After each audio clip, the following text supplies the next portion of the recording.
Vamos falar na aula de hoje da teoria tridimensional do direito, que nós começamos a falar hoje. Ontem, né? Vou falar um pouquinho mais hoje, vou aprofundar um pouco o tema, né?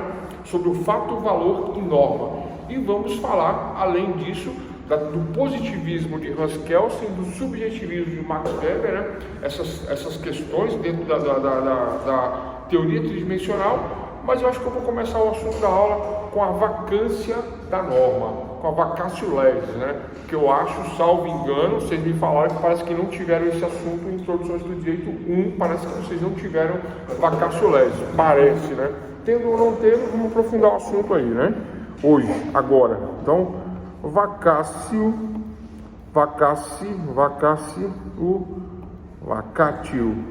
né? V-A-C-A-T-I-O, vacatio ou vacatio legis, né? O termo em latim, que significa vacância da lei. A vacância da lei, a vacatio legis, né? O que significa isso, né? Olha só, ontem, pessoal, nós falamos, na aula de ontem, nós falamos que, né, se eu quero ser um mecânico, né, e eu faço o curso de mecânica, professor, mecânico, eu quero ser engenheiro mecânico, beleza. Se eu faço o curso de engenharia mecânica, ou se eu faço o curso de engenharia normal, ou se eu faço o curso de medicina, eu preciso compreender os termos da medicina. Me parece, tá? Eu tenho alguns amigos assim, né? Amigos médicos, amigas e tal, que estuda todas as partes do corpo humano, todos os ossos, um por um, sabe o nome de tudo, né? Que tem dentro e fora do corpo humano. Na medicina, se eu estiver enganado, me corrija, né? Na medicina. Na engenharia, parece que é algo semelhante, se estuda fórmulas, se estuda formas, se estuda equipamentos, então, na medicina eu tenho os instrumentos da medicina, mais o corpo humano. Na engenharia eu tenho os instrumentos para se construir algo, para se trabalhar algo, mais os instrumentos, na engenharia. E no direito? É a mesma coisa. Eu tenho os conceitos, tem um instrumento jurídico. Qual é o instrumento jurídico? Qual é a fonte que eu vou beber? Qual é a fonte que eu vou me utilizar para o meu labor, para o meu trabalho jurídico? E aí nós falamos na aula de ontem que a primeira fonte é a lei, é a norma. E nós falamos da construção da norma. Como se constrói a norma dentro da sociedade? E o que é a vacatio legis? Então eu vou repetir a construção da norma, vamos falar aqui, vamos dizer que tem formiga aqui nessa sala, né? E diz que formiga e corintiano todo lugar tem, né? Em Brasília parece que flamenguista e formiga todo lugar tem, né? Em Brasília, né? Não é isso mesmo? Então o que acontece? Matar um flamenguista, eu posso? Óbvio que não, né? Pelo amor de Deus, né? Matar uma formiga, eu posso? Tanto faz, né? Matar uma formiga.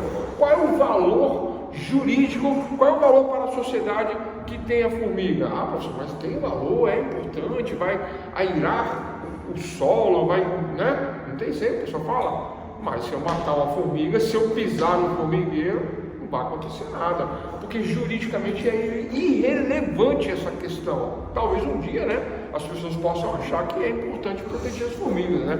Como hoje em dia se protege tudo, né? Então pode ser que não, né? Como, por exemplo, existe a proteção das abelhas, né? Não tem isso? Tem um documentário no streaming aí que eu não vou falar o nome, mas existe um documentário nesse streaming que diz que, né, a falta de abelhas parece que causa seca, causa problemas no local, por causa da polinização. Tem até um desenho animado que fala sobre isso. Agora o drone faz tudo. Tem isso, né? Bom, mas tem essa questão aí, né? Tem essa questão. Mas ainda, mesmo que exista essa questão, matar a abelha também não tem um valor social agregado. Forte, pungente, em cima da questão. Miguel Reale, utilizando-se da teoria de Hans Kelsen, Max Weber e outras teorias, e é um brasileiro, né? Escreveu o livro Lições Preliminares do Direito. O que ele pensou? Ele pensou assim, bom, olha só, toda norma, tudo que existe na sociedade, né, Hans Kelsen diz que tem que ser positivado. Escrever uma lei expressamente escrito, eu não tenho problema. Normas dentro da sociedade. Quais são as normas dentro da sociedade? Que eu saio e eu estou automaticamente debaixo de uma norma. Qual é a primeira norma que eu penso? Código Civil. Constituição, se eu cometer um crime, Código Penal. Relações de empregados, Código Trabalhista. Então, para Hans Kelsen, tudo deve ser positivado. E aí eu não vou ter problema. Eu vou lá, me socorro da lei, pego a lei e olha só, fez xixi no meio da rua. Pena, 1 ano de cadeia, mais R$1.000 de multa. Essa é a pena. Segundo Hans Kelsen, né?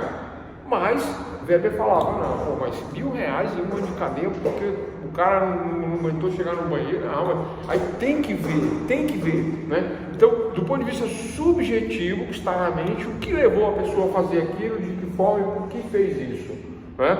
Mas Kelsen não, R$1.000 de multa, cadeia. Olha a questão, né? Então, para Kelsen, o positivismo resolveria todos os problemas da sociedade, né? Para Weber, não. Há que haver uma discussão e cada caso é um caso. Então, isso aqui é objetivo, isso aqui é subjetivo. Mas da onde surge a norma? A norma surge dessa maneira, né?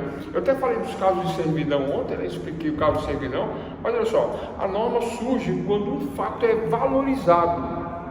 E Miguel Reale falava dizia que o fato, ele é palpável, ele é concreto, né? Eu posso ver o fato se desenrolando na sociedade, né? Agora, o valor, ele é concreto também? Também é concreto, mas pode haver um valor ao fato ou não. Pode haver um valor agregado ao fato ou não. Então, matar uma formiga não tem valor, não tem valor. Matar um ser humano está previsto no Código Penal. Matar alguém, pena, né, inicial, começa em 6 anos. Qualificado começa em 12, podendo chegar a 20 e 30 anos. Matar alguém, artigo 121 do Código Penal. Matar alguém. Tranquilo? Porque existe um valor, né? Ninguém aceita que se mate outra pessoa. Ninguém aceita que venha acontecer um delito, né? Dessa ordem, dessa natureza, né? O ser humano matar o outro, né?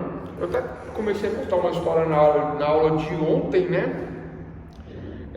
Sobre questões usuais e costumeiras, e falei, existe um lugar sem lei? Aí contei a história de que lá no passado, né, se esta história é verídica, e acredito que seja, né, há 2.000 e poucos anos atrás, né, o povo saiu do Egito para uma suposta liberdade no deserto. Aí ele sai das leis do Egito, passa a morar pelo êxodo, né? Êxodo significa passagem, é pela passagem de um estado, né? Havia um estado constituído, e eles passam a viver num território sem leis. E aí, pessoal? Mas é usual e costumeiro não mexer com a mulher do coleguinha, não furtar, não matar, não roubar, né? Amar a Deus acima de todas as coisas, ao próximo como a si mesmo. Não eram estas as questões usuais e costumeiras. Portanto, daí, baseado nesses costumes desse povo, surgiu uma lei. Moisés, portanto, era um legislador, né? É considerado um dos primeiros legisladores, né? Mas não é o primeiro, porque antes dele, Hammurabi já fazia isso, o próprio Egito também chegou a fazer leis, né? Alguma questão, pessoal? Tranquilo? Então, olha só, então é feita essa legislação que vem através de usos e costumes, mas vamos lá. Naquela época, aquele povo, né? Vamos supor aí que então, olha só, né? O fato era valorizado, havia um valor, né? Eu ter a minha tenda, né? Eles moravam em tendas, né? Em tendas no deserto por conta da passagem.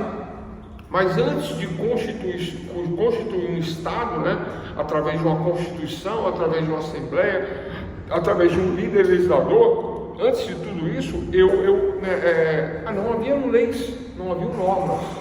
Mas a fonte do direito, segundo Kelsen, deve ser sempre positiva, deve ser sempre expressa, deve ser sempre positivada, codificada. Mas Weber falava, tudo bem, né? Pode ser expressa, pode ser positivada, pode ser tudo positivado, mas existem algumas coisas que pode haver uma interpretação. Falei inclusive de Hermes ontem, né? Falei que Hermes era um deus grego, e Hermes ele tinha, né, na época, o poder de interpretar línguas, né? De interpretar a linguagem dos deuses. Então Hermes falava a linguagem dos deuses, e Hermes falava a linguagem dos homens.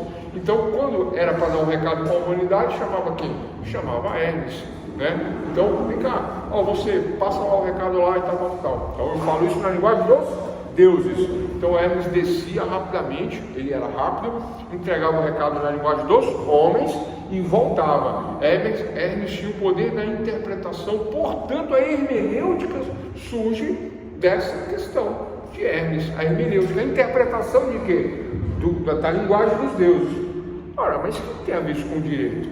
O direito é a linguagem dos deuses? Não, o direito é a linguagem do direito, né? A linguagem jurídica, muitas vezes, às vezes, requer uma interpretação de Hermes. Qual é o nome disso? Hermenêutica. Eis a questão hermenêutica. Tranquilo, falamos isso na aula de ontem, né? Falamos também que a principal fonte do direito é a lei, é a norma. Sempre a lei é a principal. Se, então, somente se não houver a norma, é que eu me socorrerei da doutrina, da jurisprudência e de usos e costumes. Voltando na formação da lei, na forma tridimensional, olha só, quem é da engenharia aí, né? Quem for da engenharia, né? Se eu olho para o chão, eu vejo um lado. Eu vejo o outro lado do chão? Não vejo, mas eu sei que tem dois lados. Esse é um conceito bidimensional. Se eu pego essa folha, eu vejo dois lados. Isso também é um conceito bidimensional, entre aspas, né? Então, uma fotografia, uma tela, né, uma pintura, algo escrito no papel é um conceito bidimensional. Agora, se eu pego o apagador, aí eu já vejo vários lados, né? E aí eu tenho um conceito tridimensional. Por que Miguel Reale falava de teoria tridimensional da norma, para a confecção da norma? Porque ele dizia que era palpável o fato, o valor, e se esse fato for valorizado, surge daí, portanto, a norma. Quais são os fatos valorizados naquela sociedade lá na época, a sociedade hebraica? Uma delas era essa, né? Não cobiçarás a mulher do próximo. E aí virou uma norma. Não matarás, uma norma, não furtarás. O que mais, pessoal, lembra aí? São 10 mandamentos, só 10 leis, né?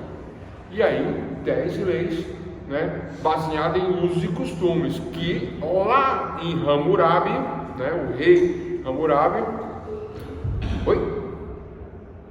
lá atrás haviam 252, salvo engano, preceitos de normas, né? Tinha norma para tudo. Embora essa lei seja muito antiga, muito arcaica, uma delas é aquela, né, do olho por olho, dente por dente, né? Se me furou, eu tenho o direito a furar ele. Se me matou um parente meu, eu tenho. Vocês entendem isso, né? Essa norma tinha essa questão, então é uma norma arcaica, uma norma antiga, que era uma norma retributiva nesse ponto, né? Neste ponto, mas era uma norma e é considerada a norma mais antiga, conhecida pela humanidade, esculpida em tábuas, né, de argila, lei de Hammurabi, conhecida também como lei italiana, né? Voltando no fato tridimensional, então, matar uma formiga não tem valor. O que mais não tem valor, pessoal? Existem várias questões na sociedade ainda que não foram positivadas, né? E uma das questões foi que nós discutimos na aula passada, mas essa tem valor. Mas por que não foi positivado? O que está acontecendo? Teve um partido que entrou e questionou e reclamou e colocou na Câmara e divulgou na internet e falou, né? E abriu os olhos da sociedade. Aí eu digo, do ponto de vista legal, se nós fizermos uma prova, do ponto de vista legal, e eu pergunto para vocês, homofobia é crime? Aí o leigo vai responder, todos vão responder, baseado na mídia, na ideologia, todos vão falar que é crime, mas não é crime. Como assim, professor? Você está maluco? Não, não é. Falamos isso muito ontem, discutimos essa questão. Não é porque não existe uma lei. Há uma interpretação por analogia do Superior Tribunal Federal, utilizando o crime de racismo e injúria racial, porque tem os mesmos fatos. Existe um fato valorizado ali, né, que gerou uma norma. Agora, esse outro fato, que é a homofobia, também não é valorizado na nossa sociedade, também não existe um valor? Existe. Por que não se faz a norma? Eis a questão, né? Talvez ainda exista um conflito de valores que não levou ainda a fazer uma norma. Parece que um grupo aceita e um grupo não aceita. Parece que o grupo que aceita parece até que é uma maioria, mas não é. É incrível, mas não é. Será que eu estou falando uma besteira? Não. O nosso país é muito liberal. Vai numa praia para você ver. Fica com vergonha. A gente que é do interiorzão não está acostumado, né? A gente não está acostumado, mas quem mora na praia está acostumado, aí tanto faz. Mas a gente que é mais caipira, chega na praia, né? Vê as mulheres praticamente nuas, os homens também, a gente fica até meio assim com vergonha porque a gente não tem esse costume, né? Só por isso. Mas é normal. Não é normal? É, claro que é. Né? É usual, é costumeiro. Agora, essa questão do mesmo sexo, né? O que acontece, né? Parece normal, porque é, de certa forma, né? Na mídia, na televisão, no dia a dia também é, né?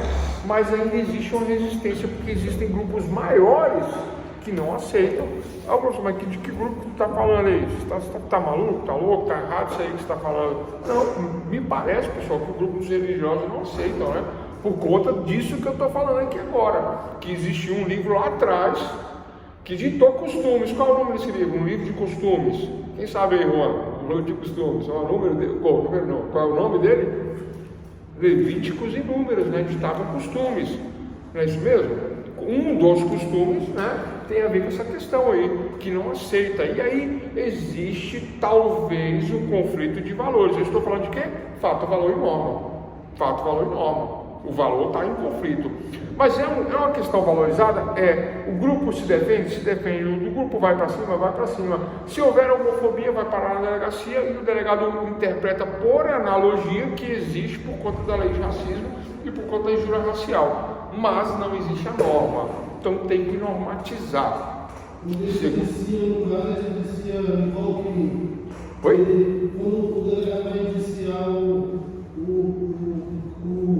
cometeu o crime, o suspeito. Boa pergunta. O suspeito. Como indícios de autoria e materialidade de que houve o crime de homofobia, né? Como que o advogado indicia? Indicia como crime de homofobia, coloca até no relatório que houve, né, a homofobia, mas não é legal. Não existe legislação que ampara. Qual é a legislação? Por analogia, né? Porque o direito ele não admite lacunas. Lacunas é um espaço vazio a ser preenchido. O direito não admite lacunas e Kelsen fala isso, fala, não, tá vendo, não pode ter lacuna. Se tivesse na norma não teria problema, né? Mas aí Weber vem e fala assim, né, mas olha só, né? O cara sofre porque ele sai na rua, né? E ele é hebreu, ele é judeu, ele é asiático, ou ele é pardo, ou ele é preto, ou ele é índio, então ele sofre uma discriminação. Aí tem uma lei que regulamenta isso, uma lei do racismo, uma lei da injúria racial. Agora, ele sofre discriminação agora por causa da preferência dele de sexo e de gênero. Não é semelhante? Então, por analogia, eu aplico a lei do racismo e da injúria racial. Aí eu faço o relatório baseado nisso. Mas não é legal. É uma analogia, uma interpretação hermenêutica dos tribunais em relação a esse fato, que deveria ser positivado segundo Kelsen. E segundo Weber, ele admite a positivação? Também admite. Só que Weber ele fala o seguinte, olha, tudo que nós positivarmos, né, deve haver uma interpretação, deve haver um subjetivismo. Pessoal, é importante essa questão, hein? Deve haver interpretação, deve haver um subjetivismo e a sociedade não pode ficar engessada com normas. Ele dizia isso, porque haverá uma progressão dentro da sociedade, progressão de costumes, progressão de ideias, progressão de pensamentos. É evolução? Não. É progressão? Sim, progressão, progressistas, né? Quem são os progressistas? A esquerda brasileira é progressista. A questão da política, né? Já o Hans Kelsen, ele vê apenas a norma em si, né? Um elemento estanque é a política. Exatamente isso, perfeito. A norma em si, professor. Aí o Kelsen vê a norma em si, beleza. Aí vai virar o Código Penal, vai falar o seguinte, que ninguém será condenado por pena, não há crime sem lei que defina, não há crime sem lei que defina. Perfeito. Então, no caso, ela está positivando, porque senão ele, na realidade, ele não é para ser válido, na realidade, pode ser bom, porque ele já não fala disso lá no crime de racismo, ele já não vai colocar aquilo ali positivado também, que o crime de homofobia se encaixa no crime, não está positivado também no crime de racismo, no caso. Então, no caso, isso aí não é, e ainda está em debate ainda no caso, Não tá. na Câmara, é um negócio bem complexo. Aí fazendo a distinção para Kelsey, simplesmente não se aplicaria nada. Para Weber, tendo em vista toda a questão política, os atores políticos, aí você teria uma discussão sobre a possibilidade de se aplicar uma penalidade, por mais que você não tivesse nada definido em lei, e gerando uma jurisprudência, né? Tudo isso que vocês falaram e um pouquinho mais, né? A questão é, Kelsey falava assim, não, a gente positiva tudo, coloca tudo na lei e acabou. Só que ele vai falar, pô, mas e as mudanças? Aí ele vinha, né? E as mudanças? E a sociedade que começa a aceitar, por exemplo, aí o pessoal, né, o brasileiro é muito maluco, né? Negócio de trisal, né, essa questão de gênero aí também, tudo isso aí. Inventaram um negócio aí que eu não vou nem comentar aqui porque, né, negócio de orifício extra. Então o brasileiro é muito criativo, né? Aí o que acontece? Mas é uma minoria. E aí Weber falava assim, então, pessoal, é evolução. Agora outra questão polêmica, antes da gente, né? Outra questão polêmica. É evolução eu fumar maconha? É evolução a liberação das drogas? Vamos usar tudo agora, vamos fumar maconha, vamos usar cocaína, vamos usar êxtase, vamos usar K9. K9 é maconha sintética, né? Que vai uma química violenta ali dentro que o cara dói. Isso é que é K9. K9 é maconha, né? Aí teve uma pessoa que virou para mim e falou assim, mas não tem nada a ver uma coisa com a outra, porque sintética é sintética e o verdinho, a natural é natural. Pessoal, maconha é maconha é K9 e maconha é sintética. Aí tá saindo a cocaína também sintética. Tem tipo uns cristais também aí, né? Eu esqueci o nome, tem um nome aí para essa cocaína sintética que também não é cocaína igual o cara falou que não é maconha. Aí eu pergunto, né? De acordo com o Weber, eu pergunto, isso é evolução ou é progressão? É evoluir? Eu liberar agora para me matar? Não, pessoal, não é evolução. Por isso que o termo evoluir é errado, é progressão, né? Existe uma progressão na sociedade que admite essas questões. Beleza, vamos admitir, por progressão, né? Um pensamento subjetivo, progressista, e vem todo o conteúdo ideológico em cima. Agora o positivista, o Kelsey, ele não admite. Ele fala, não, negócio de maconha, K2, K4, K6, K9, Spice, é cana. Tá lá no 33 da 11.343 de 2006, né? Da lei de entorpecente. A lei de entorpecentes fala qual é a droga? Vocês já leram? Não fala qual é a droga. Ela fala, o artigo 28 e 23 aponta que é o CISNAD que determina o que é droga e o que não é droga. Por isso que o pessoal aí do exterior e daqui do Brasil também estão fazendo cada dia mais drogas sintéticas. Que aí chega lá na delegacia, né? O cara fala assim, não, mas essa aí é droga, mas ela não é droga. Aí o delegado diz assim, como assim é droga, mas não é droga? Não, essa é uma droga sintética, ela é nova, inclusive não é droga, é um remédio. Aí o delegado fica, caramba, não vou poder autuar, porque não está na lista do CISNAD. Vocês já viram isso? No começo acontecia muito isso aí, com os comprimidinhos de êxtase, que aí o cara fala, não, isso aí não é êxtase não. Aí inventaram Hello Kitty, como é o nome? Tem vários nomes para as drogas, né? Tem vários nomes diferentes do que não pode. Aí, o que acontece? Libera o cara, libera na hora, né? E, bom, então, esse fato, valor e norma, segundo a teoria tridimensional, você ia falar alguma coisa? Não, pode falar. Eu falo o seguinte, o direito, beleza, o direito todo mundo pode fazer o que quiser, se não tiver positivado. É um modo de pensar que o direito é o direito, o cara tem direito para fazer o que quiser, pô. Desde que não esteja positivado e tal. Kelsey fala isso, você pode fazer o que quiser, desde que você não infrinja aquilo que está combinado por escrito positivado. Falamos ontem da democracia, né? O que é a democracia, pessoal? Aí o presidente atual da República, né? Que ele disse que existe uma democracia relativa. Vocês acompanharam isso, né? Pessoal, existe uma democracia relativa? Não, porque aí fica aquele problema, né? Relativo ao quê? Depende do grupo, depende da pessoa, depende da situação.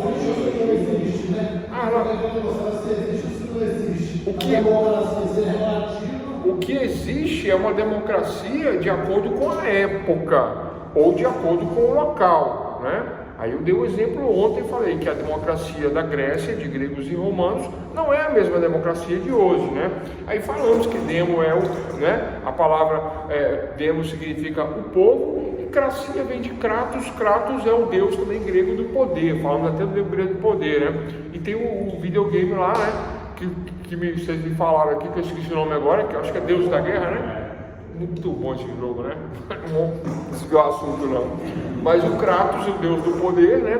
Ele, olha só, Kratos, cracia, democracia, o que é? O poder que vem do povo. O poder que vem do povo, a democracia de Grécia, da Grécia, a democracia da Grécia é igual à democracia de hoje? Óbvio que não, né? Na época, por exemplo, os gregos, quem que votava?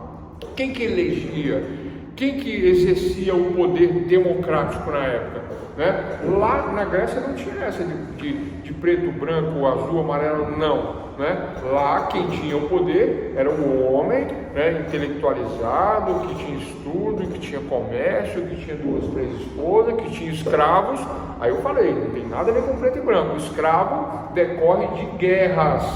O povo que guerria com o outro, o povo que perdeu vira escravo do povo que ganhou. Então não tem essa, né?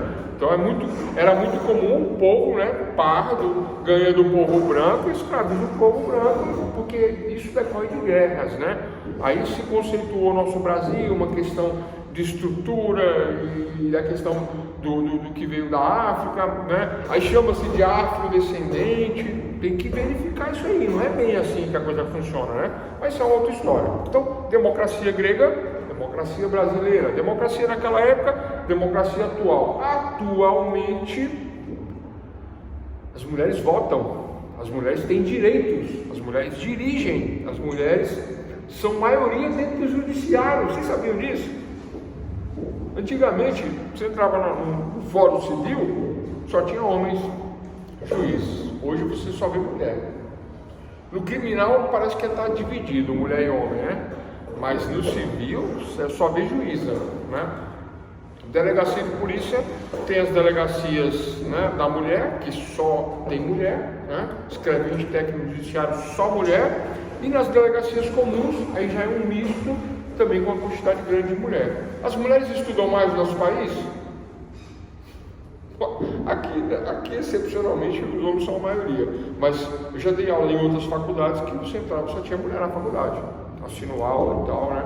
Então, por conta dessa democracia nossa, né? Por que eu estou falando isso aí? Por causa de evolução? Não, por causa de progressão, né? É evolução as mulheres assistirem aula? Eu acho que é uma progressão, é um entendimento mais livre dentro da nossa sociedade, né?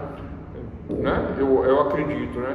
Agora, somos iguais perante a lei? A Constituição fala que sim. Somos iguais geneticamente falando? Óbvio que não, né, pessoal? Óbvio que não, né?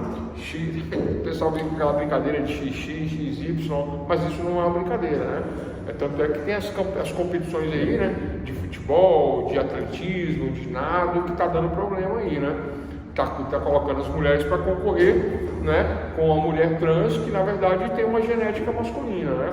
Tudo bem, né? A gente aceita a questão até aceitamos a questão da ideologia, mas geneticamente falando não dá, né? Não dá para competir. Então, o que seria a evolução nesse quadro, né? E não progressão? O que seria uma evolução? Seria criar uma categoria, uma terceira categoria, talvez uma quarta, talvez mais duas, né?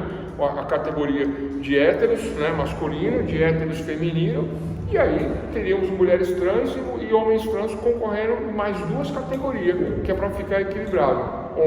Porque se jogar ainda que numa categoria única de trans, o que vai acontecer?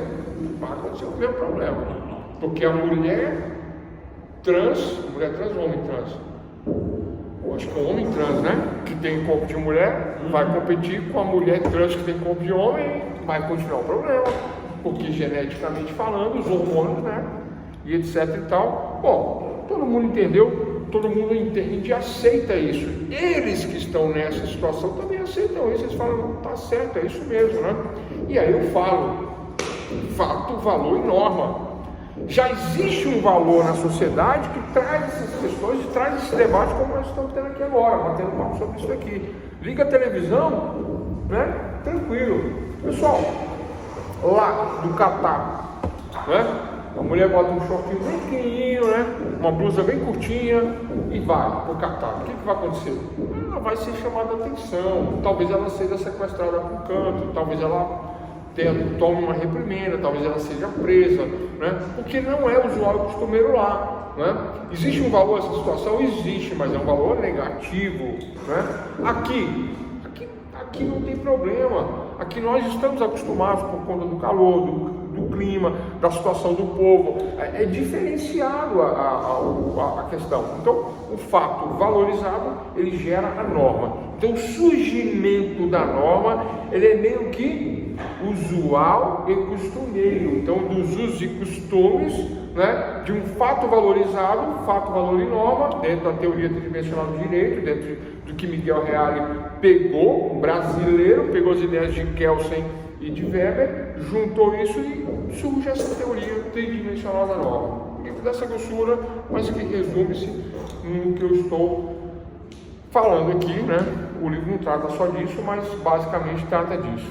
Fato, valor e norma. Então a norma surge daí, a normatização. Kelsen ainda falava que a codificação, o surgimento dos códigos, né? Os códigos, é importante para a sociedade. Então eu tenho um determinado ramo, né? Um ramo de uma sociedade civilizada, antes não civilizada, hoje civilizada. Qual é o ramo? Qual é o código? Código Civil. Mas eu tenho também uma sociedade civilizada, mas que um ou outro agente pode cometer delitos. Aí Beccaria dizia, temos que tratar essa questão dos delitos, das penas.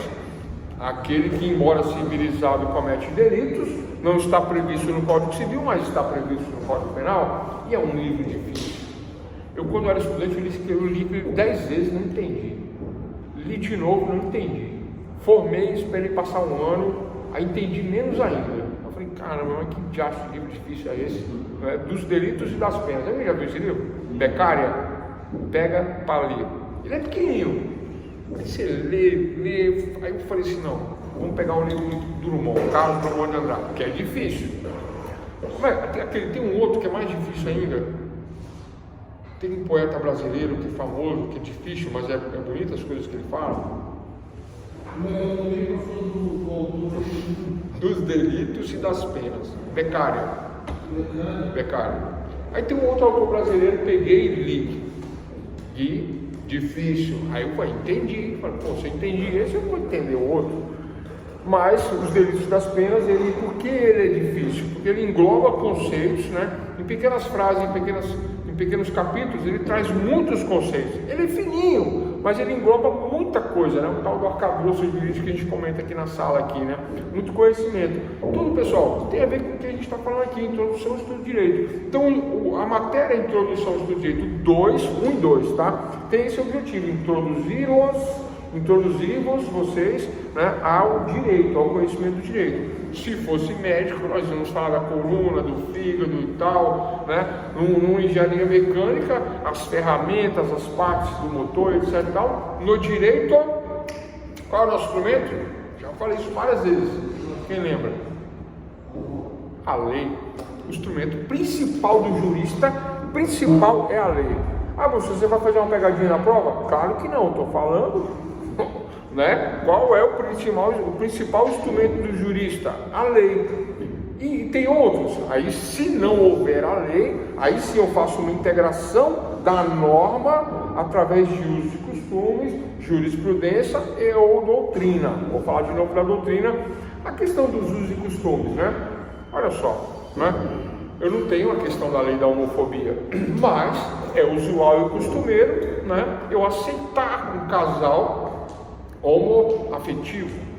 normal, eu aceito casal homoafetivo, né? 2 homens, 2 mulheres e as outras variações, tanto faz, a nossa sociedade aceita. E se eu aceito, se todo mundo aceita, é usual e costumeiro, corriqueiro, tranquilo, né? Então agora temos um fato valorizado, mas não tem a norma e não tem a lei.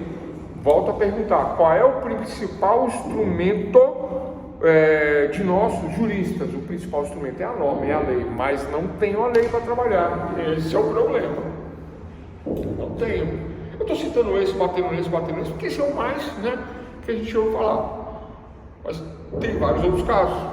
Até recentemente, até 2019, nós tínhamos um conflito de norma punjante que não se resolvia, mas que o leigo não sabia, que os bastidores, né, batalhavam, trabalhavam, que era a questão da inconstitucionalidade da lei dos crimes hediondos.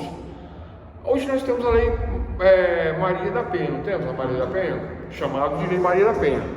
Nós já tivemos a lei Glória Pérez, que o pessoal não sabe mais, o pessoal mais novo não sabe que essa lei dos crimes hediondos chamou-se uma época de lei Glória Pérez. Por que isso? Porque quando a menina faleceu, foi assassinada, a Daniela Pérez, filha da autora de novelas famosa, né, Glória Pérez, quando ela teve esse problema aí, o que aconteceu? Ela ficou indignada, ela falou, não acredito, o cara pega a pena de 30 anos, que é a máxima do homicídio, e ele vai ficar no máximo, no fechado, 5 anos. Do saldo da pena, que é 25 dividido por 6, ele vai ficar mais 4,5, semi-aberto e rua de 30 anos. E uma vida que foi, né, 18 estocadas de tesoura no peito, foi assim que ela morreu, um crime grave, gravíssimo, considerado hediondo, não existia na época. Entenderam? Ela fez um movimento popular e tal, e aí conseguiu. Só que isso aí só abrange o quê? Quem veio depois. Quem veio depois, aí cai, né? O homicídio é considerado crime hediondo. Homicídio, latrocínio e tal, e outros, né? É considerado hediondo. Mas o dela especificamente não. Só que aí tem um problema. Eu estou falando de lei, né? Estamos falando de positivação, estamos falando de Kelsen, estamos falando de Weber, que dá um entendimento, que dá uma clareada, estamos falando de hermenêutica. Estamos falando também que se não há lei, né, deve haver uma integração da lacuna, do vazio, do espaço, deve ser preenchido esse espaço. Como que eu preencho esse espaço? Né? Não havendo a lei. E aí, doutores e doutoras, existe uma lei que diz que todo brasileiro, todo sem exceção, tem direito à progressão de pena. Está onde? Na Constituição, salvo engano, artigo 5º, né? Lá para baixo, lá fala que todo mundo, não sei se é 50, 40, não me recordo, né? Mas a Constituição fala que todo preso, todo réu preso tem direito à progressão. E aí, como é que resolve essa questão? Se a lei dos crimes hediondos diz que o preso vai ter que ficar, que aí perde o direito a livramento condicional, não progride, etc. Tal, né? Isso era assim até 2019. Até 2019 era assim. Surge a lei dos crimes hediondos, uma lei inconstitucional, em desacordo com a Constituição, essa lei dos crimes hediondos. Falei isso na aula de ontem, né? Essa inconstitucionalidade. Então, olha só, aí vem e fala assim, tá vendo aí? Por isso que tem que entender o que está acontecendo, por isso que tem que entender o que está por trás da norma. Não basta positivar, positivo e positivo errado. Aí tem aquele entendimento progressista, que não é uma evolução. Não é uma evolução, não. Vocês entendem o que eu estou falando agora? A questão da evolução, né? Vamos todo mundo fumar maconha, vamos todo mundo fazer usar droga, usar êxtase, isso, aquilo, tal. Isso não é evolução, né? Como alguns países dizem que é. O Canadá parece que é tudo liberado lá. Você acha que você compra, né? De todo jeito, eu acho que no Canadá é assim, acho eu. Na Califórnia eu sei que a maconha é liberada, eu não sei se outras drogas. Né? Os preços na rua não é evolução, né? Não é evolução, mas está positivado no caso. Colocar um preso na rua através de uma progressão, eu vou até explicar esse tema da progressão agora, porque muita gente, o leigo fala, como é que é? Bandido bom e bandido morto, devia acabar com o saidão, devia acabar com. Pessoal, olha só a questão do saidão, como é que é. Né? Isso é coisa de gente que não sabe o que está falando. É coisa de gente que não sabe o que está falando. Eu tenho todas as penitenciárias no nosso país, eu tenho o pessoal do sistema prisional e tal. Aí eu estou condenado lá, eu estou condenado há 10 anos, né? Mas eu sei que dentro dos meus 10 anos, vou falar 12, estou condenado há 12 anos. Eu sei que dentro dos meus 12 anos, né, se eu cumprir 1/6 da minha pena, 2 anos, eu vou sair do fechado e vou para o regime semiaberto. Aí eu cumpro mais quase 2 anos, aí eu saio do regime semiaberto e vou para o regime aberto. E o saldo da minha pena, eu vou cumprir todo no regime aberto, ou com monitoração eletrônica, ou sem monitoração, mas todo mês eu vou lá, presto conta, explico o que eu estou fazendo, arrumo um emprego, arrumo um trabalho, arrumo uma escola, casa e tal, e paro de aprontar. Esse é o sistema, é assim que funciona. Tranquilo? Tranquilo. Eu tenho que ter um bom comportamento no fechado, para ir para o semiaberto. Eu tenho que ter um bom comportamento no semiaberto para ir para o aberto. E eu tenho que ter um bom comportamento no aberto para não voltar para o fechado e sofrer e me ferrar lá. Beleza? Esse é o sistema de progressão constitucional que está na lei das execuções penais. Agora, retira a lei de execuções penais. Retira esse artigo constitucional. Qual é o interesse que eu tenho de me comportar? Nenhum. Eu peguei 12 anos, eu vou matar, como diz na gíria do pessoal, eu vou matar de ponta, vou pagar 12 anos. Então eu vou roubar, vou sequestrar, vou fazer um buraco, vou fazer um túnel, vou matar meu coleguinha de cela, vou brigar, vou aprontar, não vou respeitar o diretor, se passar, nós bota o pé, né, bate nele. Bater, lesão corporal, bateu na gente penitenciária, lesão corporal, o que dá? Dá nada, 6 meses acrescento na minha pena, envelheceu a sua, 6 meses, só que eu peguei. Mas com o sistema de progressão, o diretor passa, o agente passa, cabeça abaixo e mão para trás. Eu vou afrontar ele jamais. Mandou, faço na hora. Respeito total. Por quê? Porque senão eu não consigo me atestar de boa conduta carcerária. Aí eu não consigo entrar nesse sistema de progressão. Vocês entendem isso? É para isso que serve. O leigo não entende isso. O sistema de progressão, ele controla o sistema prisional. O sistema de progressão, ele dá vantagem para o preso desde que ele se comporte. Se ele não se comportar, aí acabou a vantagem. E muita gente eu vejo arrependida no sistema, fazendo besteira, né? Estava próximo de sair, de conseguir, aí perde o benefício, né? Aí o pessoal fala, mas esse preso que sai, ele sai para roubar, para furtar isso e aquilo. Não é verdade. Ele sai, né, e ele tenta cumprir, ele tenta ficar lá sem transgredir, por conta de que ele quer um bom comportamento, para depois ele ir para o aberto. E estando no aberto, ele é fiscalizado. Né? Ele é fiscalizado, então ele tem que ter os requisitos do bom comportamento para se manter na mesma situação. É isso, pessoal, né? Quem conhece o sistema, quem sabe o que eu estou falando, quem já estudou essa questão, é isso. É preconceito, é ignorância, né? Tem que acabar com isso, tem que acabar com aquilo e tal. Não tem. Se acabar, ninguém segura ninguém na cadeia.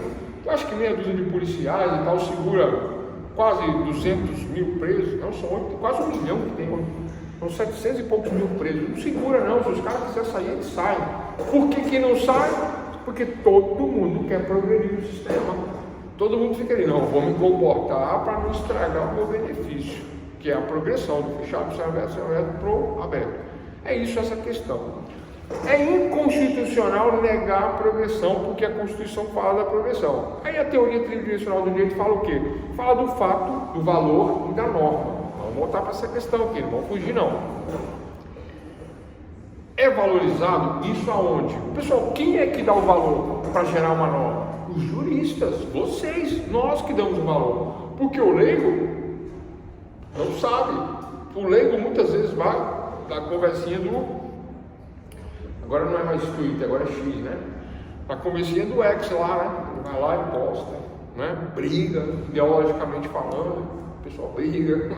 Aquilo é para isso, né? É um parquinho de diversão. Um xinga o outro. Seu esquerdista, seu bolsonarista disso, seu doente, seu não sei o que lá, o pessoal se mata ali nas conversas, né? E nas outras plataformas também. Mas aí é lugar para isso, né? É lugar de ideologia, de paixões, né? Agora nós juristas, dentro da sociedade, no mundo real, vamos falar de mundo real agora. Não, aí nós entendemos por que os mecanismos por que isso funciona assim, né? Do ponto de vista jurídico, do ponto de vista da norma, do ponto de vista da lei. Mas aí, olha só,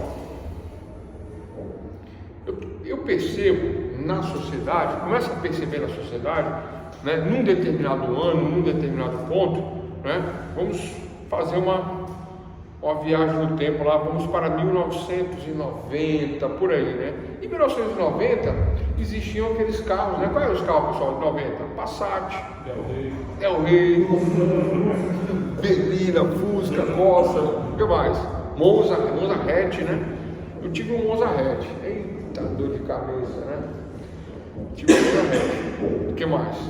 Fiat 147, né? Fiat Saboleteira, bom, carrinho bom, econômico, tive um também. Passat. Ixi, o passado o passado dava problema, o Passat. Esse tipo. Aquela da PM era desse tempo? Oi? Já tinha. Acho que é um pouco mais antigo isso aí, né? Antigo, mas tinha. Mais tinha, né? Então, olha só, nesta época, pessoal, né? Começa, né? Dentro do fato, começa a se valorizar o quê? A vida. Né? Começa a se valorizar as questões de trânsito, como é até hoje, né? Aqui no DF nós temos a questão da faixa de trânsito.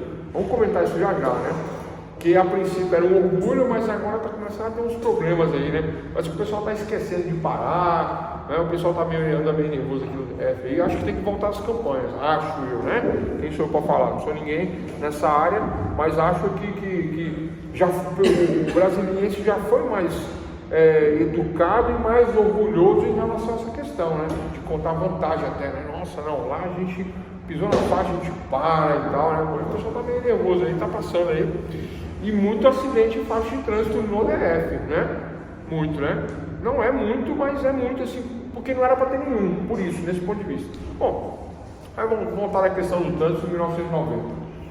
Pessoal, esses veículos brasileiros de 1990 eram cintos de 2 pontas.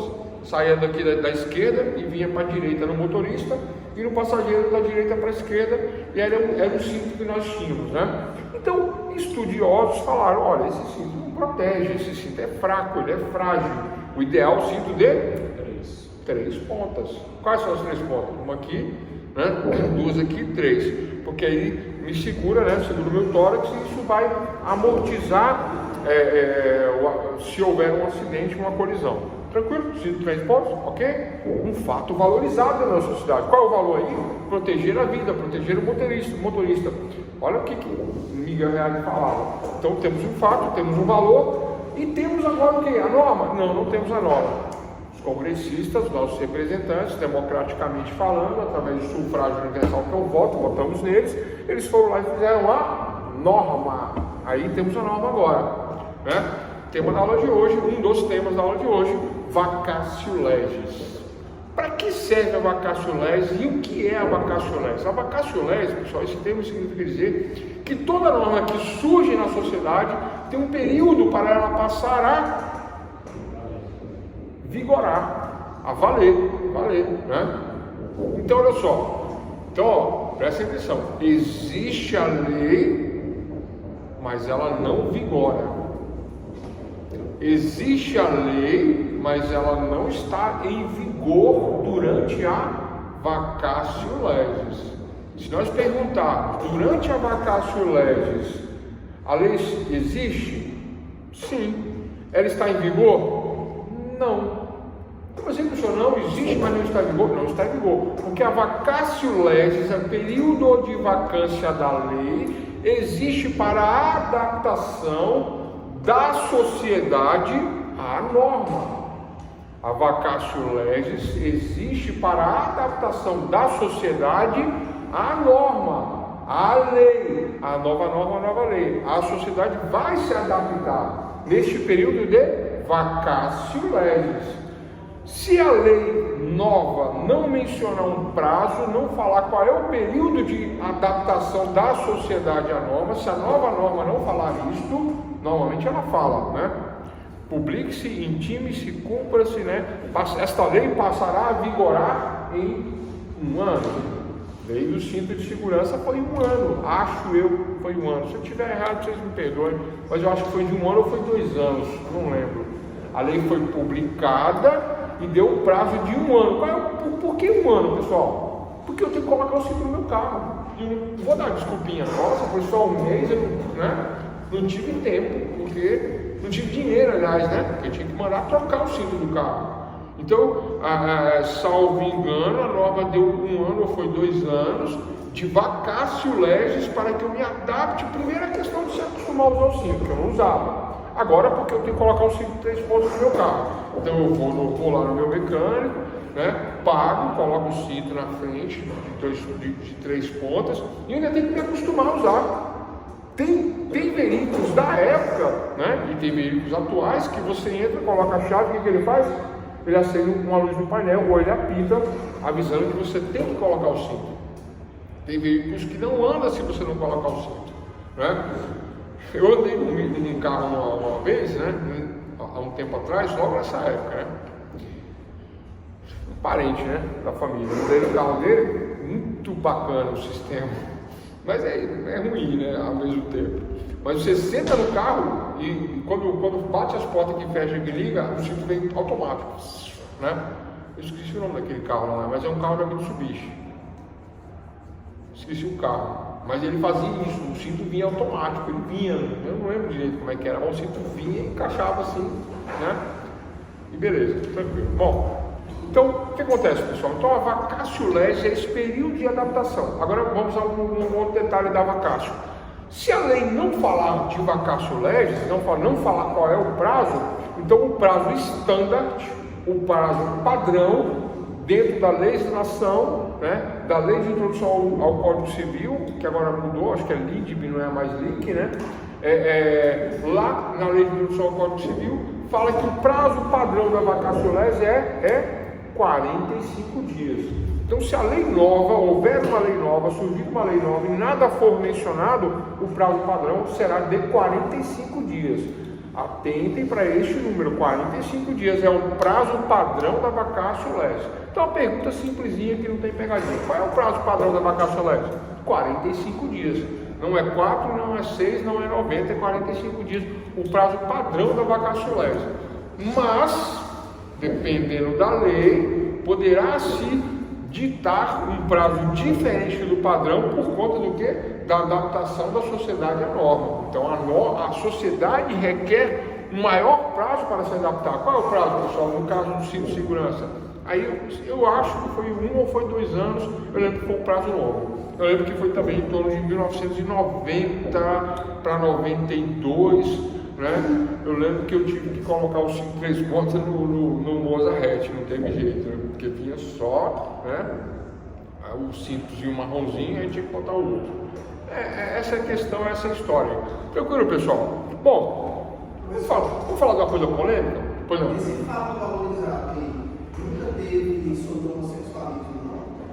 Porque na realidade o homossexualismo tem interdicção da Vaticana. A evolução do homossexualismo durante 10 anos. É profundo o que você está falando aí, muito profundo, e é o que a oposição fala. Porque o argumento que você está utilizando é o argumento da oposição, é o argumento da bancada evangélica. Eu não falo muito assim, né, direto, né, porque senão, eu tenho a ser criticado, não é isso, né? Mas assim, existem os dois lados da moeda, né? Existe o cara que fala assim, não, eu sou homossexual, homoafetivo, tenho meu marido, meu namorado e tal, não incomodo ninguém, não faço mal para ninguém, tá certo? Beleza, tranquilo. Aí o outro lado fala assim, beleza, você fica na sua, eu fico na minha, tá tudo certo.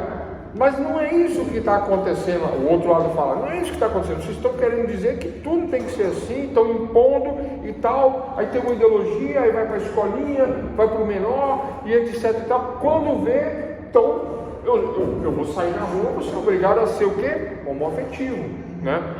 Aí existe uma imposição. Aí qual é o argumento da bancada evangélica, dos evangélicos, dos cristãos, ou né, desse pessoal que tem um argumento contrário, que tem uma posição contrária? Fala assim, aí, se só tiver um como mulher com mulher, o que vai acontecer? Bom, fim da humanidade, porque não vai ter a reprodução, né? Aí o pessoal vem ainda com o argumento, né, cristão, né? Crescei-vos e multiplicai-vos, né? Está lá no livro sagrado? Só que ninguém está percebendo. E aí, o que acontece? Está só aumentando e ninguém está percebendo. Então, Aí vem esses argumentos aí, né? Mas o pessoal, aí eu falo, é progressão ou é evolução? É progressão. O que é progressista? O progressista, ele tem costumes, né? Vamos dizer assim, embasados numa certa liberdade de opção, não é vitimização, tá, pessoal? Como que se diz? De não ser humilhado, de não ser massacrado, de ter uma vida do jeito que ele entende que é tranquilo, que não vai prejudicar ninguém, que é uma vida tranquila, que é uma vida saudável, né? Mas os tradicionais, que é de uma outra ideologia, de uma outra ideia, combatem isso. Bom, vamos sair disso aí, vamos para fato, valor e norma? Existe um valor, sair, mas não sair, né? Existe um valor nesta questão para o pessoal homofativo? Existe. Né? Existem os grupos indígenas, existe a questão do pessoal dos hebreus, dos judeus, dos cristãos, do islã. Existem vários segmentos da sociedade que tem que ser incluído na sociedade, fazer parte da sociedade e não ser atacado, não é? E não ter problemas e viver naturalmente. Mas existe uma maioria que é contra tudo isso. Existe uma maioria que é contra tudo isso, né? Tudo isso que eu digo, questões assim, né? Que vai de desacordo com o entendimento de determinado segmento, principalmente o segmento que se diz religioso, tá? Não estou nem falando de cristão, porque o cristão está só no Novo Testamento. Eu já estou falando de coisa mais profunda, mais arraigada, mais xiita mesmo, mais raiz, que é do Velho Testamento, que é a questão dos costumes, né? Do pessoal mais antigo, né? Se for ver, o Islã nem considera Jesus como um Messias Salvador, considera Jesus como um grande profeta, mas não, né? Tudo questão de religião, tá, pessoal? Mas dentro dos costumes deles, eles não aceitam essa questão, porque o Deus único e verdadeiro, na questão deles, né, que seria Alá, né? Na questão do cristão, né, o cristão já crê numa trindade. Aí o que acontece?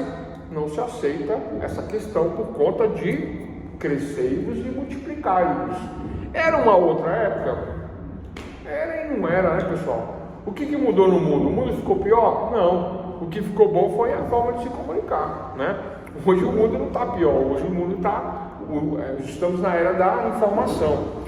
Então, doutores e doutores, voltando na vacatio legis, e vamos falar de um tema polêmico agora de vacatio. Qual é o período que eu preciso para a sociedade se adaptar ao uso de entorpecentes? Olha que loucura isso, né? Oi? Não vi. 45 dias. Boa. Né? O ministro do STF falou num vídeo, eu vi ele falando, não é dublagem, nada, né? Não vou criticar ele não, jamais, né? Não quero preso, não estou louco ainda, né? Não é doido, mas não é louco, né? Jamais vou criticar o ministro. Mas olha só, mas o que ele falou tem coerência, né? Embora eu não concorde, mas tem coerência. Ele falou que o brasileiro está consumindo droga estragada, está muito misturada, droga, muito batizado. Foi isso que eu teve que ele usou. Ele usou esse termo, batizado. Ele quer uma de qualidade, né?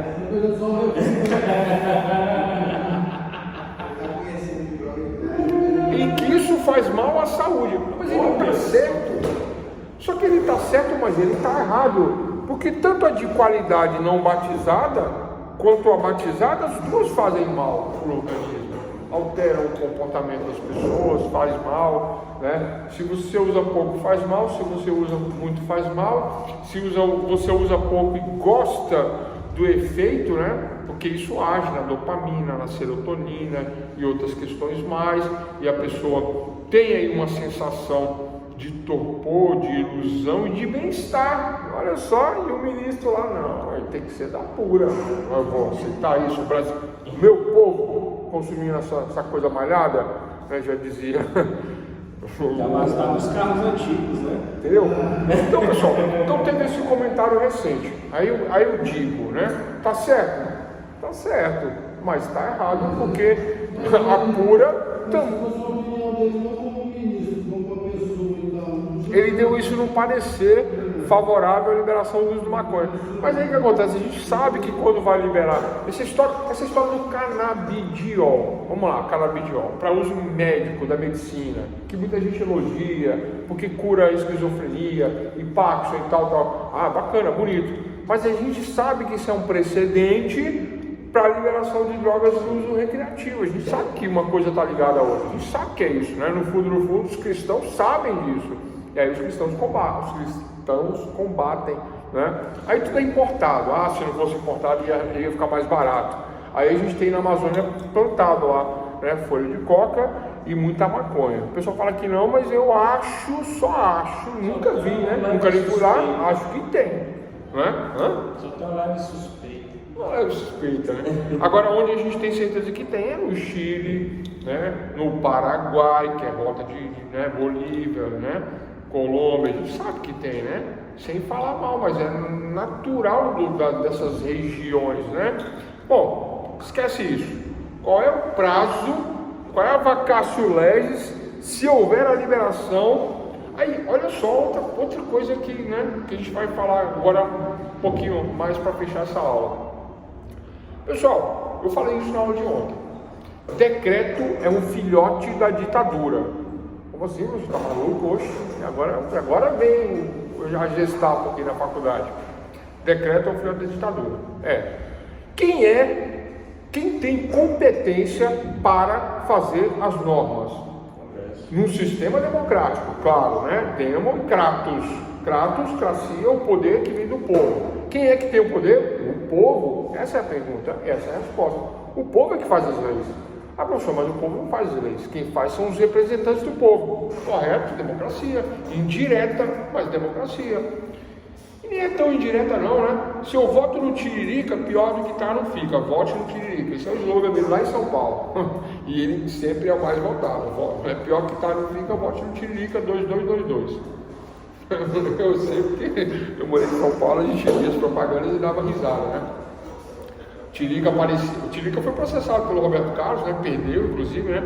Que aparecia ele com algema, né? As pulseiras de Roberto Carlos eram algema, terno azul, peruca e cantando, eu voltei, né? E ele comendo ali alguma coisa, né? O Roberto Carlos parece que não come carne, né? Mas parece que o Roberto Carlos fez uma propaganda, acho que para a JBS, né? JBS não, é isso mesmo, né? Comendo carne, e o Roberto Carlos nunca comeu carne, né? Aí o Tiririca criticava, tá vendo aí? Pela grana o cara come carne. E na verdade é uma mentira porque ele não come carne, ele tá fazendo isso só pela grana. Olha que pior isso aí. Roberto Carlos e Tiririca brigando, né? Roberto Carlos processou ele, ganhou, óbvio, né? Mas que a piada era boa, era. E era engraçado. E aí o Tiririca vinha e falava, eu voltei, mas é que ele tava voltando pra política, né? Pedindo voto de novo, criticando, brincando com o Roberto Carlos. Todo mundo entendeu a piada, mas custou caro para ele a piada, né? Bom, temos representantes que fazem a norma. Se o presidente da República faz um decreto que não é uma lei, é direto do presidente. Ah, professor, mas eu voto no presidente. Não é assim, não. Matéria de legislação, a confecção da norma é do legislativo. Cabe ao executivo, né, utilizar-se da norma para administrar o país. A res publicum, a república, a coisa pública, né, é do executivo. E o legislativo faz as normas. Agora vamos para o judiciário, que somos nós, né? E nós não podemos criticar o judiciário, atacar o judiciário, nem mesmo as coisas que o ministro fala aí, né? Primeiro porque a gente não quer ir preso, né? Não quer ficar pensando no cantinho lá na papuda, a gente não está nessa. E segundo, porque o ministro ele não está ali à toa. O pessoal critica muito advogado, não critica? Quem nem é juiz é advogado. Não, pessoal, o cara está lá porque ele é o cara. O pessoal critica muito o Zanin. Para mim é o melhor advogado do país. Ele conseguiu descondenar o cliente dele e ainda colocar como presidente da República. Para mim o Zanin é o melhor. E nem é advogado criminal, hein? Naquela depoimento eu vi ele enquadrando aquele Sérgio Moro, um monte de vezes ele batendo na tecla, depois o Sérgio Moro foi derrubado daqui, quem bateu na tecla lá direto. E o Sérgio Moro eu sempre critico. Eu sempre critico o Sérgio Moro, cara. Às vezes eu fico assim, será que eu estou certo? Será que eu não estou sendo injusto criticando o Sérgio Moro? Mas o Sérgio Moro ele foi injusto, porque um juiz parcial, ele sempre é injusto.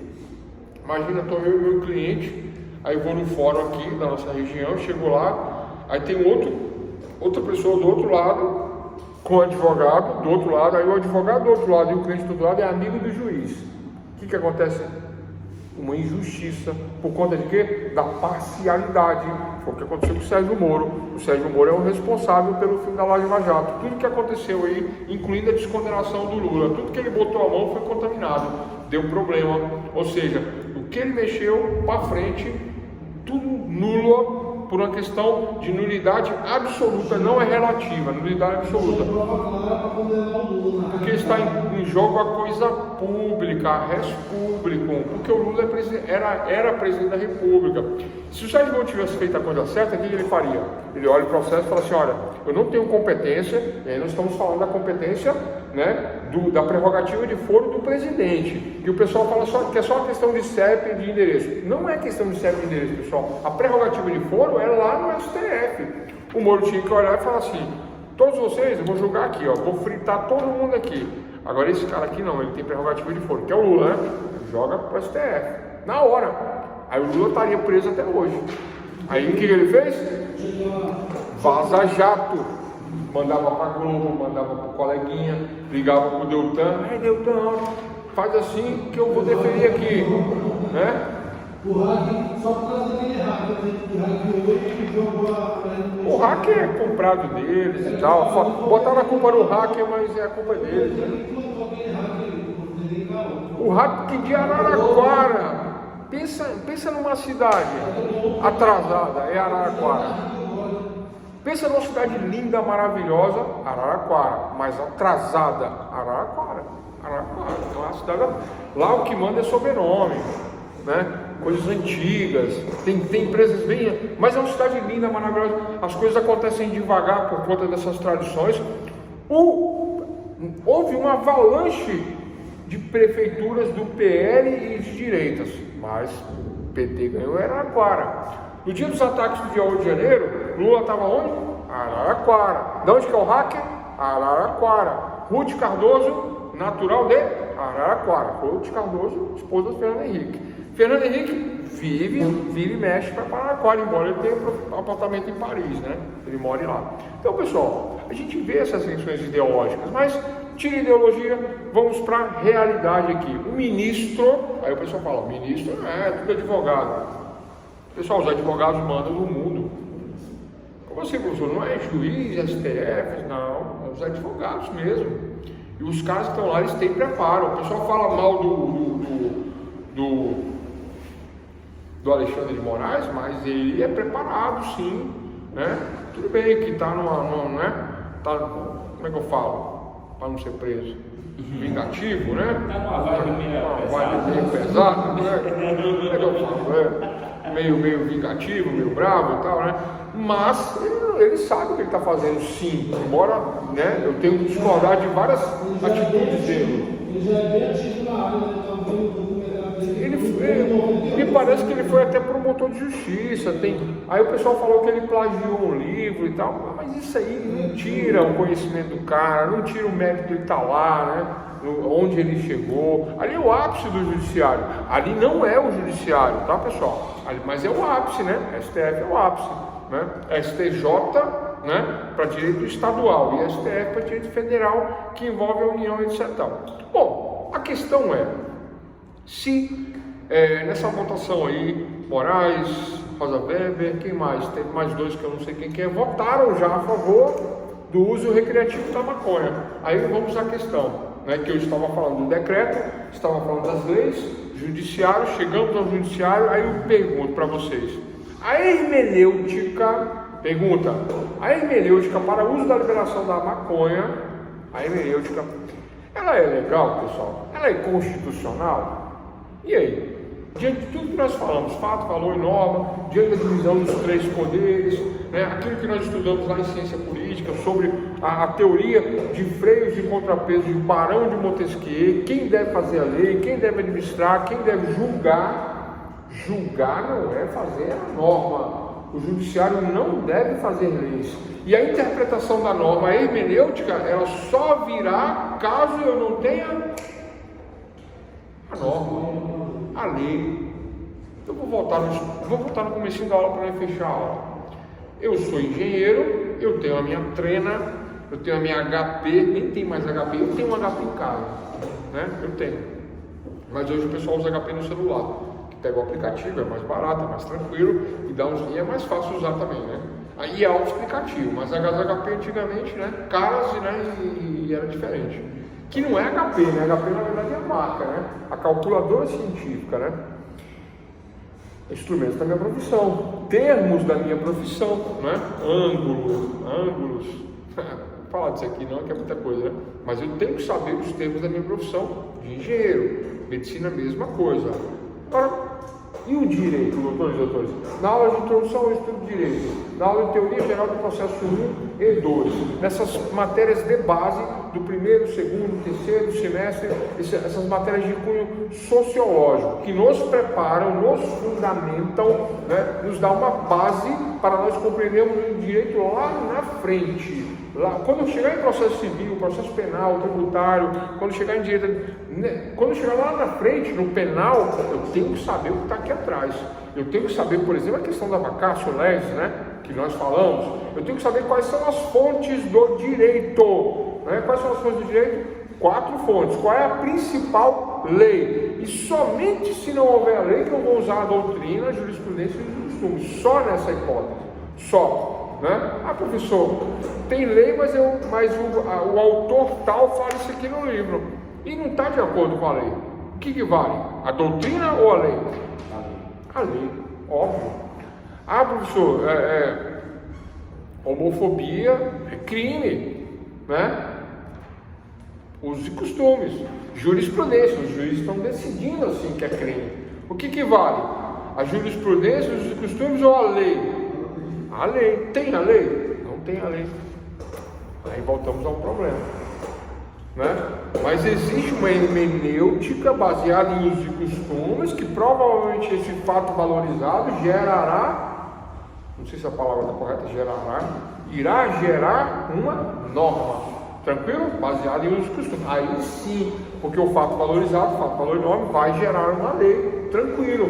É uma interpretação correta? Sim, porque não existindo a lei para a integração da norma, que não existe a norma, eu preencho a lacuna através de usos e costumes, doutrina e jurisprudência. Aí sim eu preencho a norma, porque não existe a norma. Está correto?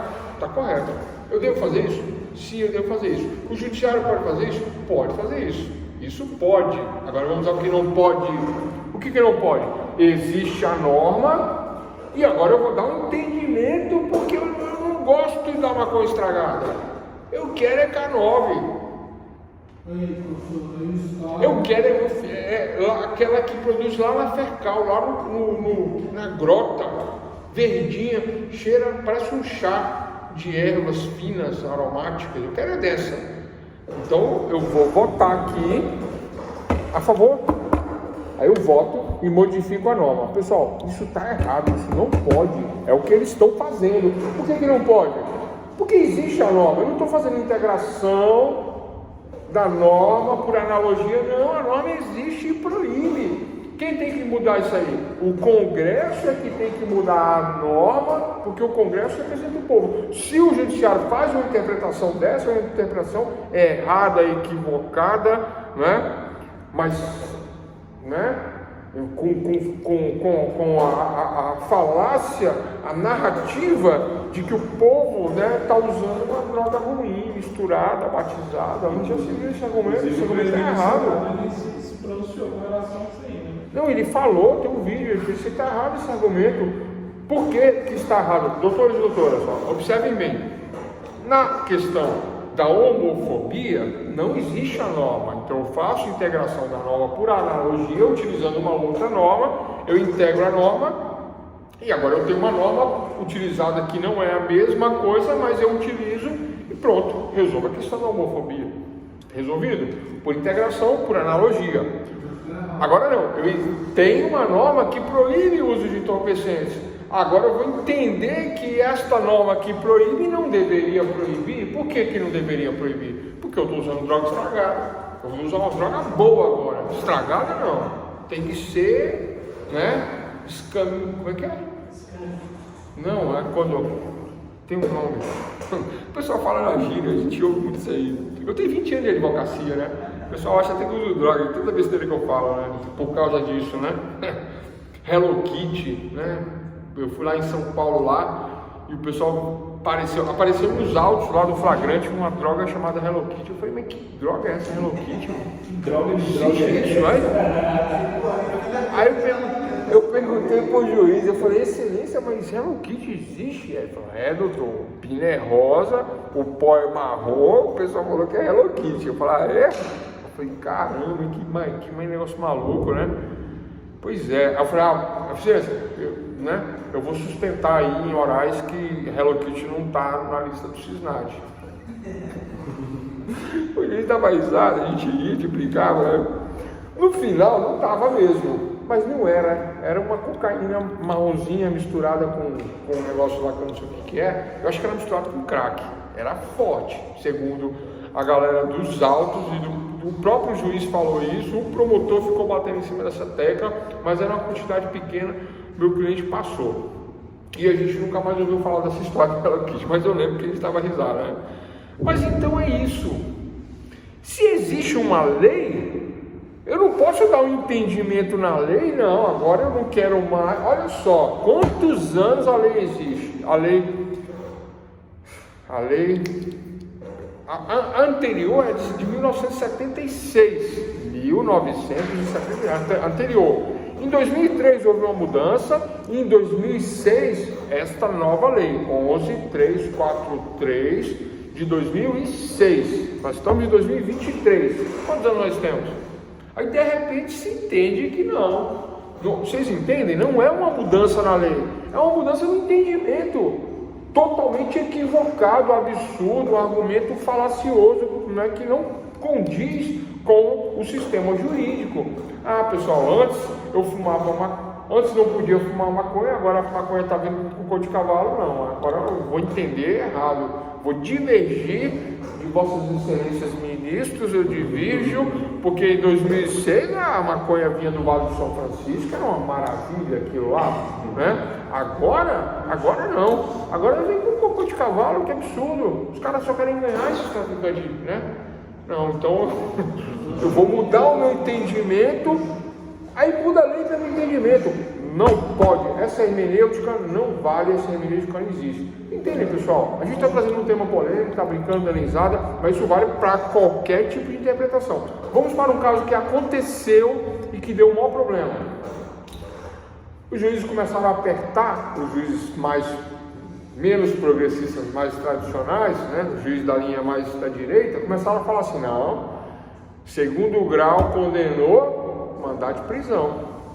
Ilegal, inconstitucional, porque a Constituição fala que todos são considerados inocentes até o último trânsito julgado, que é lá no final, lá no STJ, lá no STF. Professor, mas tu só defende bandido, isso é coisa errada. Não é isso, pessoal. Eu defendo a lei, eu defendo a norma, né?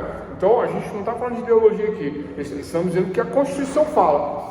Muitos anos foi assim, muita gente ficou nessa.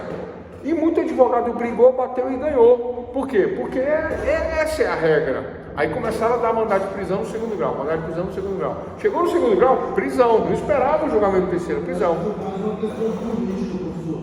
Naquela época foi uma questão política. Mas é errado. Tanto que depois, quando eles combateram, quando eles queriam derrubar o presidente na época, o que acontece? Aí eles revogaram a prisão em segunda instância, que foi onde deu esses graus tudinho. Aí soltaram, porque no final já jogaram. Para fechar. Não tinha mais no poder, aí derrubou. Né? Jogou a segunda instância, por causa também de se reeleger mais. Exatamente. Para fechar. Não, vou te fazer uma pergunta. Boa. Vou te fazer uma pergunta. Vou fazer uma pergunta para todos. Sua pergunta. Qual é o correto? Primeiro eu vou falar que a Constituição fala que todos serão considerados inocentes até que se prove o contrário, até trânsito julgado, até o último recurso. Essa é a regra constitucional. Muito tempo foi assim, muito tempo valeu isso.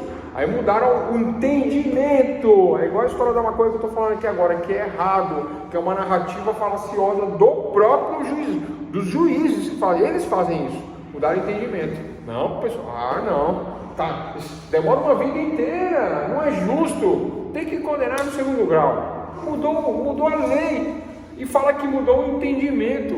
Não existe essa de entendimento. Não existe a história de entendimento. A hermenêutica não serve para isso.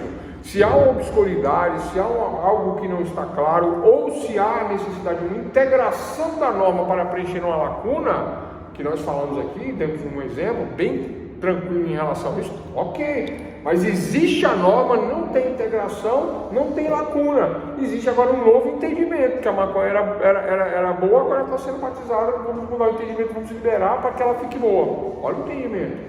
No caso que eu estou falando aqui, né, constitucionalmente falando, né, eu tenho que esperar até o último recurso. Aí o pessoal começou a falar, mas é injusto. Mas é culpa do judiciário que não julga rápido. É culpa do judiciário que fica 8, 10 anos. É culpa do judiciário. E nem é culpa do advogado, nunca é culpa do advogado. Por quê? Porque o advogado tem prazo. Quem não tem prazo é o juiz. O advogado tem 15 dias para contestar. O juiz fica com o processo 1 ano. Ele não tem prazo.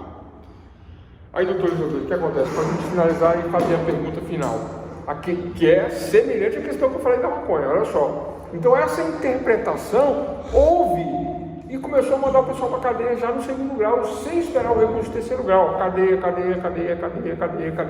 fritando todo mundo, paulada, né? E aí, tá certo ou tá errado? Você é bolsonarista, você é de direita, bandido bom, bandido preso, bandido morto, bandido na cadeia. Esse que é o papo, né? Então, vamos apertar e vamos botar todo mundo na cadeia. Aí ninguém fala nada. Só que a esquerda não é porque queria tirar o Lula da cadeia, não. É porque a esquerda sabia que isso estava errado, mas a direita também sabe que está errado, né? A direita também sabe que está errado. Só que tem esse discurso ideológico errado de um lado e errado do outro. Aí só que acontece, a esquerda tem os melhores advogados. Tanto é que o STF está preenchido de advogados deles, não da direita, né? Aí o que acontece? Os caras falaram, peraí. Eles fizeram o que os advogados fazem nos bastidores, que a população não sabe. Os advogados entram com o argumento dizendo que é inconstitucional essa história de prisão em segundo grau. Aí usam o argumento da própria Constituição, dizendo que eu tenho que aguardar o trânsito julgado, né, porque todos são inocentes para se provar o contrário, que isso é um julgamento antecipado, quem sabe lá na frente ele não vai ser absolvido. E aí como é que fica o período que ele pagou de cadeia? Então tem tudo isso aí. Por isso que depende muito do advogado que você pega. Né? Aí fala que pobre fica na cadeia e rico não. Aí eu tenho que admitir que é verdade, porque o advogado do pobre não tem dinheiro, trabalha com 10, 20, 100 casos, enquanto que o advogado do rico, né, ganha muito dinheiro e ele tem tempo para pesquisar, para fazer tudo, ele contrata mais outros para auxiliar, né? O estagiário está fazendo a petição, ele está rodando a bolinha de queijo na churrasqueira, pensando. Entendeu? É isso, né?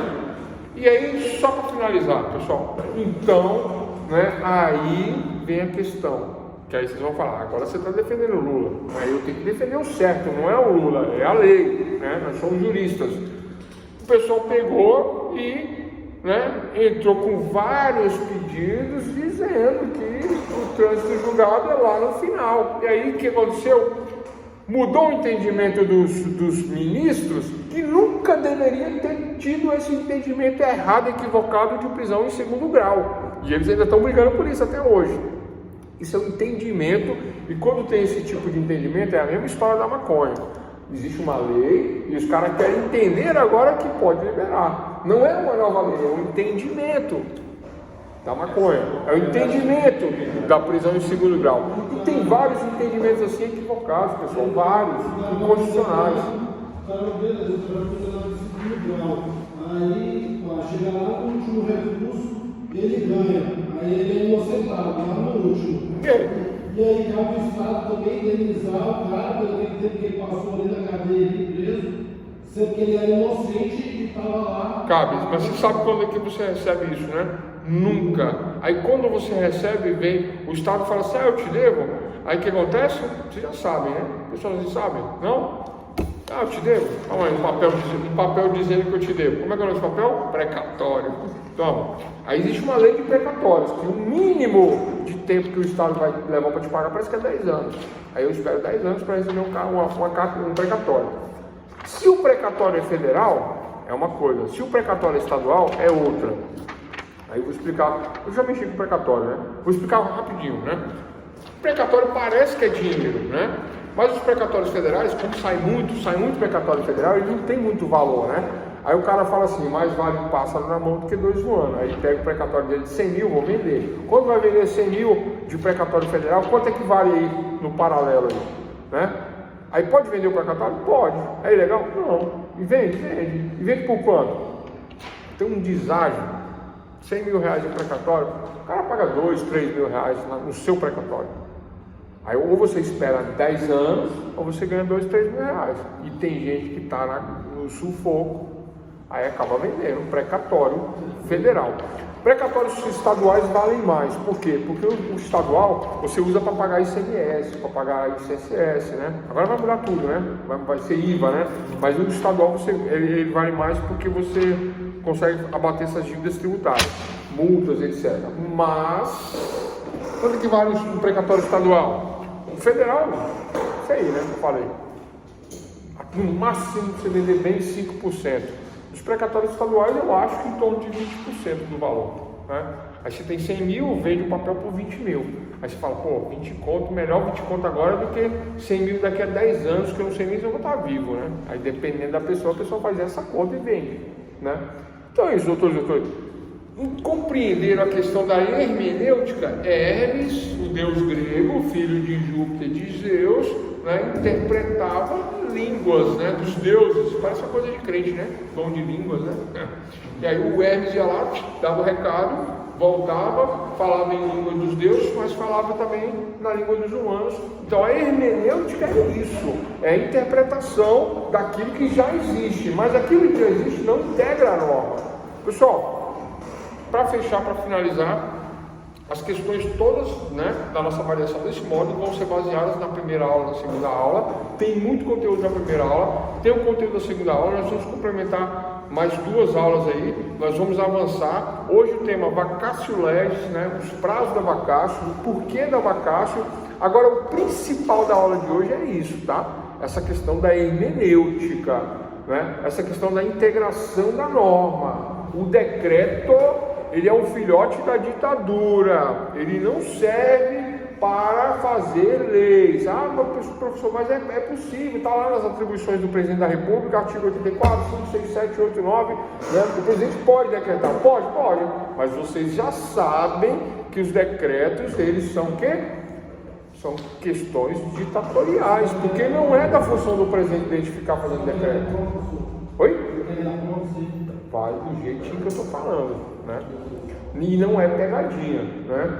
Não é pegadinha. Porque no sistema legal, normal, tradicional, democrático, de Kratos, do povo, da cracia, do poder exercido pelo povo, qual é o sistema? É pelo via legislativo, né? Essa interpretação do judiciário é equivocada, não vou botar na prova que é, né, ditadura autoritária, né? Não, eu vou pensar lá na papuda, no cantinho do Xandão, né? Se eu fizer isso. Mas vocês sabem que o sistema democrático é via legislativo. Quem é legislativo, pessoal? Deputados federais, senadores, deputados estaduais, vereadores, né? E no Distrito Federal nós temos os deputados distritais, que são na verdade vereadores, né? Mas leva esse nome, deputado distrital, é um vereador, né? Fica chique no último aí. Então, nós não tivemos intervalo, levamos direto aí, tá? É isso, doutores e doutores. Então, ó, já passamos aqui, né? Passamos a aula passada aqui, ó, olha só. Vamos lá? Teoria do direito, fontes do direito, leis, doutrina, costumes de jurisprudência. Amanhã eu falo mais um pouquinho, aprofundando mais essas questões. Ontem nós falamos da formação da jurisprudência, como se forma, como faz e como surge. Falamos de costumes, falamos de doutrina. Então, surge a doutrina? Doctor legos, né? Os doutrinadores notórios, eu faço um mestrado, faço um doutorado e escrevo um livro. Eu sou doutrinador? Sou, mas eu posso ser considerado da doutrina se eu não for de conhecimento público notório e aceito pelo judiciário. Eu não vou ser doutrinador. Doutrinador é Fernando Capês, Mariana Diniz, Guilherme Nunes, falando na aula de ontem. Leis, doutrina, costumes e jurisprudência. E aqui, ó, teoria tridimensional do direito, Miguel Reale, positivismo de Hans Kelsen, subjetivismo de Max Weber. Vai ter uma pergunta lá na prova, para a gente fazer um contraponto entre Weber e Kelsen. Mas aí é fácil. Um é objetivo, positivista, e outro é subjetivista. O Weber é que dá essas ideias com Moraes. É ele, eu não, né? O Weber não, mas esse grande aqui fala, não, tem que interpretar. Esse outro aqui fala, não, sed lex, dura lex, é dura, mas é a lei. Vamos em cima do que é certo, né? Entenderam? Talvez o Kelsen seja o crente, talvez o crente bolsonarista, talvez, né? Talvez seja o Kelsen. Enquanto que o Weber talvez seja o progressista, né? Xandinista. E devoto de Alexandre de Moraes. Que eu acho que ele é o cara, na verdade. Só que eu sou contra as coisas que ele está fazendo. Um monte de besteira que ele está fazendo, né? Mas eu acho que ele está ali, eu acho que é bacana. Eu sou da época que a gente admirava o pessoal do STF, né? Dessa época, hoje em dia, todo mundo só xinga, né? O Xandão do Alex é claro. E ponto final.